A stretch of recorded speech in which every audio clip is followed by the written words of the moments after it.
So hello everyone and welcome to the 8th lecture of this series. In this lecture we are going to discuss about what is dimension and what is dimensional formula. So basically sometimes students get a confusion between dimensional formula and dimensions of a physical quantity. So let us get over with that. So let me first clarify one thing, that any derived physical quantity can be always represented in terms of products of powers of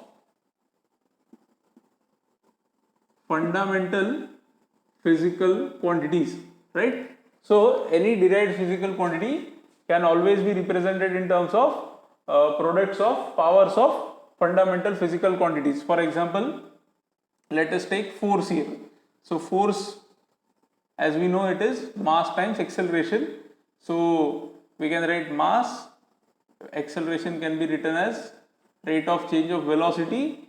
So we have force as mass into change in velocity upon time. So we can here write 1 Newton as 1 kg into 1 meter per second upon again 1 second. So ultimately we can write 1 Newton is equal to 1 kg meter per second square.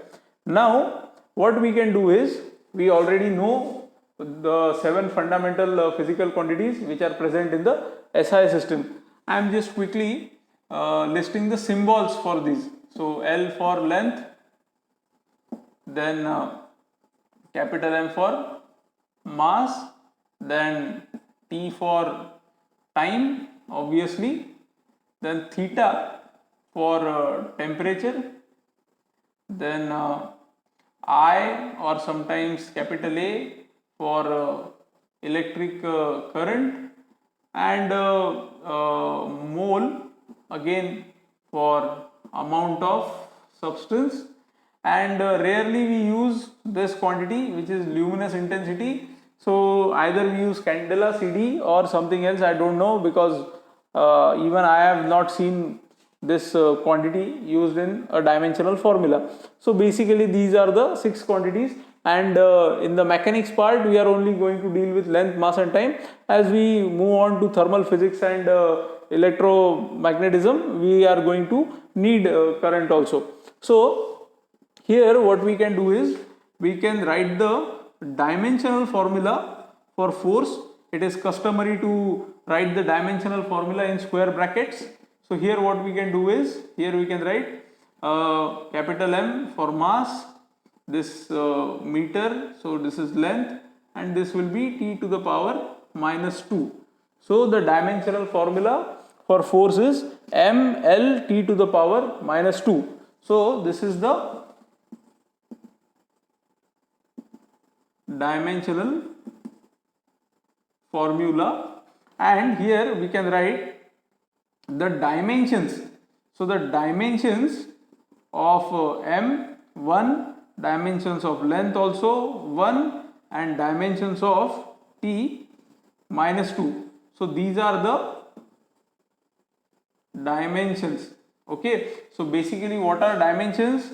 Dimensions are the powers of fundamental physical quantities in terms of which a derived physical quantity is represented. So whenever a derived physical quantity is represented in terms of powers of a fundamental physical quantities, the powers of those fundamental quantities, they are known as dimensions, and the entire thing which is written in a square bracket, that is known as the dimensional formula. So I hope you are clear with this. Okay, these are the symbols which are used, and I would like to take one more example over here. So let us try to take one more example. Let us take a simpler physical quantity this time. Let us take density. Here density, we know it is mass upon volume. So we know it will be having its unit as kg per meter cube. So dimensions of density can be written as m L to the power minus 3. So we have dimensions of mass as 1 and dimensions of length and length minus 3. So I hope it is clear with you all. So this is it for this session.